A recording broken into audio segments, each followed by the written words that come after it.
Io sono partita per il mio addio al nubilato ieri. Sono andata alla spa, abbiamo fatto il massaggio, poi abbiamo passato la notte qui vicino e mi hanno portato qui. Io non lo sapevo ed è stata una sorpresa per me. E non sapevo neanche di trovare lui.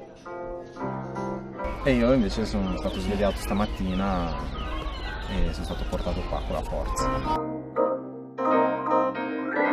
E oggi siamo qua in Bersago per la 24esima edizione della Soap Kayak Race, la gara di canoa di cartone più divertente d'Italia. Allora, adesso vi dirò il numero di partenza di ogni team e chi sente lo sposo. 28 lo sposo.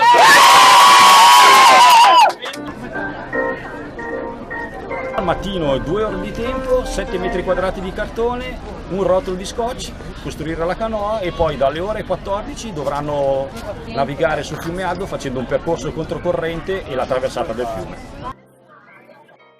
Oggi, vedendo come stanno costruendo le canoe, su 50 penso che ne arriveranno 2 se siamo fortunati. È stato molto divertente, mettersi lì a far ragionare un po' di teste su come costruire la barca è stradivertente. È a bara, ragazzi!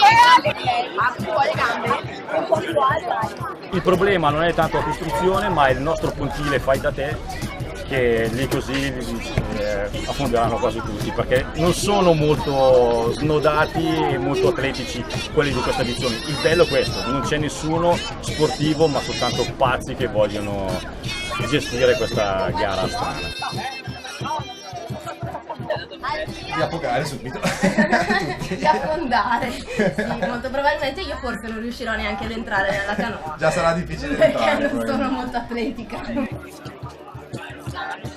Quest'anno si sono iscritti più di 150 team, però per causa del piena del fiume abbiamo dovuto ridurre i partecipanti a 50, saranno 40 Soap Kayak Race Classic e 10 per inizi.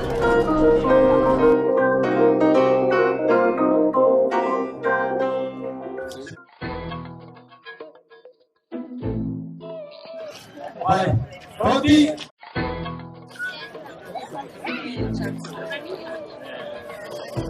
È calda? Sì, calda.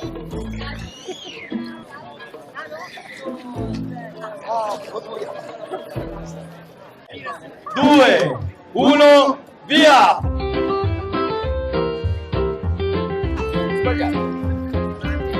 Vai! Agilità di lui.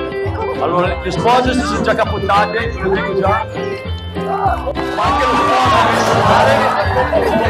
lo sposo. Sopra!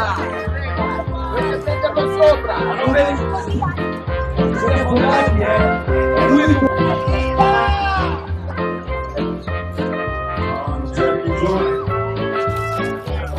la canoa però, dobbiamo dire. Attenzione, recuperiamo le spose! Avevo